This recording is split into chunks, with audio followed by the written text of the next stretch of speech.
bruggende nauwe zou opstaan de dood. Voor de wereldenschaven was bloed er nog zo rood als karmijn, zou er nog oorlog zijn.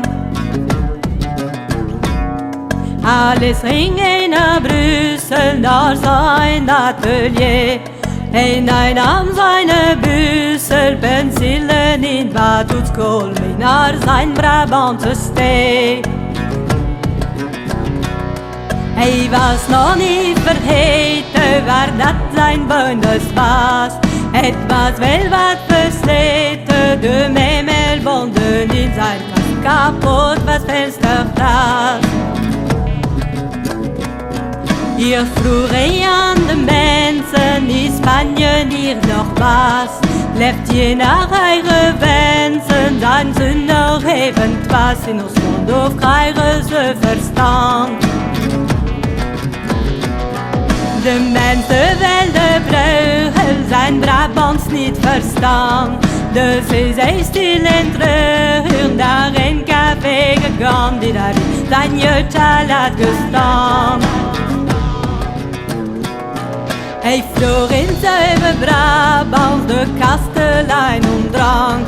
Maar de patron die zei pardon, je ne comprends pas flamand, mais dans le cœur du Brabant.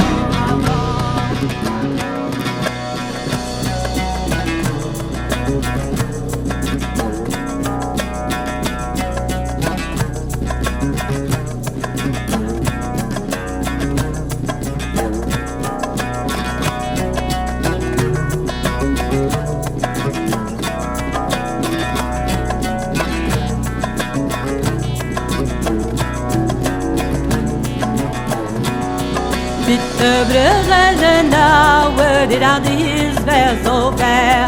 Dat hier de keus nog brouwen, dat is fijn, maar dat in Frans nu moet zijn. Dat vind ik een groot chagrijn. Het Spaans is nu verdreven uit ons klein vaderland. Maar nu hebben we verkregen het Frans aan de parolen komt, dat is boven mijn verstand. Dit Bruggel is dan droevig terug naar zijn graf gegaan.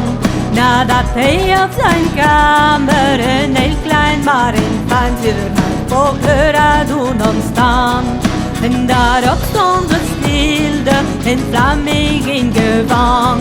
Gewang van zijn complexen, de sleutel ligt hierbij. Doen open maakt hem vrij.